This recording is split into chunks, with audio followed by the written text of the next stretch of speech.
maunya pencipta alam semesta ini, Allah Subhanahu wa Ta'ala. Kita dulu tidak ada di dunia ini, kemudian Allah telah adakan kita, Allah telah ciptakan kita dalam waktu yang tidak lama. Kemudian Allah akan pindahkan kita ke negeri yang kekal abadi, negeri akhirat. Hari berganti hari, bulan berganti bulan, tiba-tiba sudah hampir habis waktu kita di dunia ini. Dunia ini kelihatannya ramai sekali, tetapi setelah dunia ini lebih ramai lagi. Manusia-manusia mulai zaman Nabi Adam, semua di sana. Kita nanti di akhirat akan berjumpa dengan mereka semua, insya Allah. Kita akan berjumpa dengan Nabiullah Adam alaihissalam, berjumpa dengan Nabiullah Nuh alaihissalam, berjumpa dengan kakek-kakek kita, nenek-nenek kita yang muslim. Nanti di akhirat ketemu seluruh para nabi, seluruh para rasul, seluruh orang-orang iman yang terdahulu. Pokoknya ramai sekali lah di sana nanti. Semoga begitulah adanya, insyaallah. Malaikat, jangan sampai kita ini terkesan dengan keadaan-keadaan dunia, hiruk pikuknya dunia ini yang cuman beberapa hari ini, sehingga kita lupa kehidupan yang kekal abadi yang selama-lamanya. Dunia ini dijadikan oleh Allah hanya untuk persiapan akhirat. Itulah dunia ini. Dunia ini untuk apa? Persiapan akhirat. Dunia ini apa? Jalan menuju akhirat, jembatan menuju akhirat. Hidup ini apa? Hidup itu menunggu mati. Hidup itu apa toh? Menunggu mati. Kamu sedang apa? Sedang menunggu mati, Pak. Kerja apa kamu? Persiapan akhirat. Insyaallah, malaikat. Ini mulakan Allah Subhanahu wa Ta'ala. Dan kita di dunia beberapa lama ini ada tanggung jawab. Tanggung jawab kita adalah menghabiskan umur kita dalam agama. Tanggung jawab kita hanya itu satu itu aja, habiskan umur di dalam agama. Kalau umurnya 1000 tahun ya 1000 tahun, 100 tahun ya 100 tahun, 50 tahun ya 50 tahun. Semuanya itu aja kan tugas kita. Kalau kita ini bisa menghabiskan umur kita dalam agama Allah, dalam ridho Allah, berarti kita ini telah sukses. Ada teman, nggak ada teman, orang suka, orang nggak suka, sehat, sakit, kaya, miskin, itu tidak penting sekali.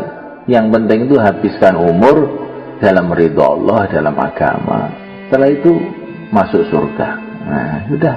Di sanalah kaya semua, di sanalah sehat semua, di sanalah puas semua 100%. Aisyatun radiyah, kehidupan yang memuaskan, tempatnya memuaskan, istana-istana dari emas, dari intan, sungai-sungai dari susu, dari madu, nggak ada cacatnya. Di dalam surga itu nggak ada cacatnya, sempurna. Nggak ada istilah, wah ini genteng bocor perlu diperbaiki. Di surga nggak ada bocor-bocor, itu nggak ada. Semua sempurna. Aisyatun radiyah, puas 100%. Apa yang kita mau langsung Allah jadikan. Kalau di dunia apa yang kita mau, maka kita ini harus bersusah payah. Mau rumah, bangun rumah. Mau mobil, cari duit untuk beli mobil.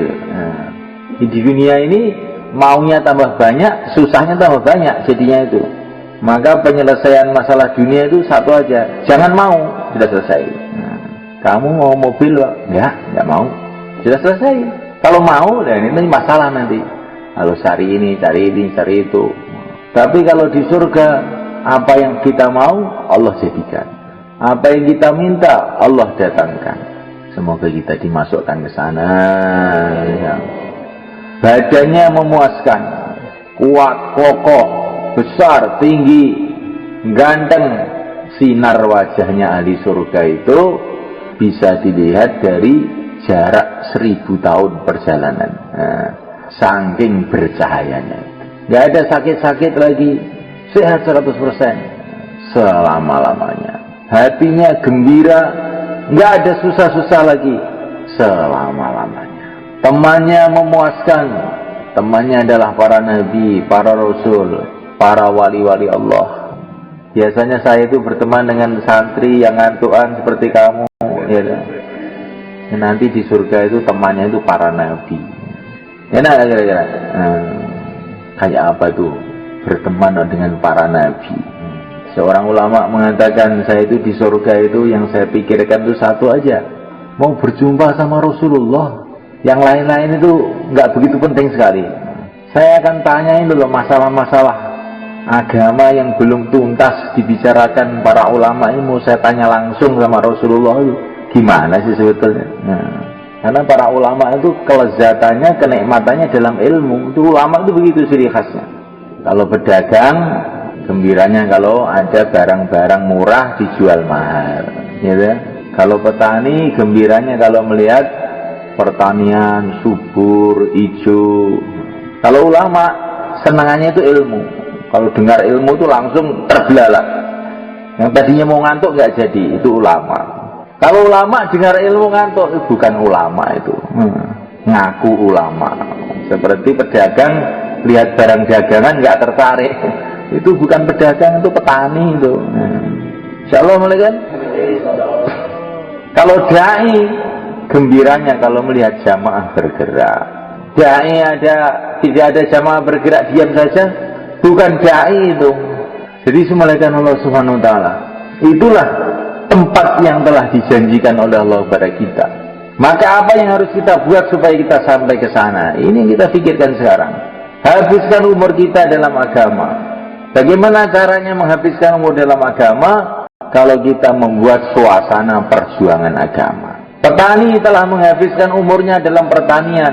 Kenapa? Karena ada suasana pertanian. Ada sawah, ada ladang, ada pekerjaan-pekerjaan. Akhirnya 70 tahun di sawah aja. Ada orang Temboro itu yang umurnya 90 tahun itu masih ke sawah aja tiap hari.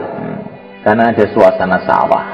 Kalau kita ini ada suasana perjuangan agama, hidupkan amal masjid, hidupkan amal rumah, hidupkan usaha agama, pembentukan jamaah, 5 amal masjid, buat madrasah-madrasah. Ya kita akan bisa istiqomah dalam agama. Tapi kalau kita tidak buat itu, nggak akan bisa istiqomah dalam agama. Betul kan? Kalau kamu ingin istiqomah ngajar, caranya bagaimana?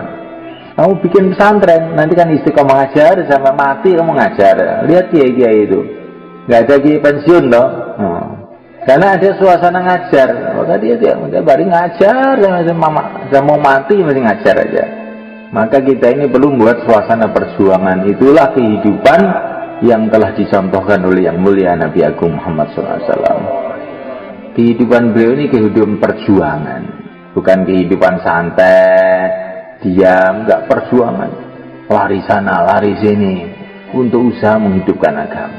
Sampai akhirnya ketemu tempat yang sesuai, namanya Madinah Al-Munawwarah. Di sana banyak orang yang siap untuk membela agama. Orang-orang Madinah ini orang gembira dengan perjuangan. Wajib syukru alaina mad'a lillahi da. Wajib kita syukur selagi masih ada orang dakwah. Itu semboyannya orang Madinah. Maka Nabi betah di sana. Karena Nabi itu dai. Betahnya itu kalau kumpul orang-orang dakwah. Siapa yang bisa betah dengan orang dakwah? Yang dai. Siapa yang bisa betah kumpul petani, ya petani. Kalau pegawai negeri kau kumpul petani, nggak akan betah lama. Cuma lihat kok, orang mencangkul sambil dia melihat udara segar di sawah, dia sebentar terus pergi ke kantor. Kalau di kantor dia berhari-hari, berbulan-bulan kuat.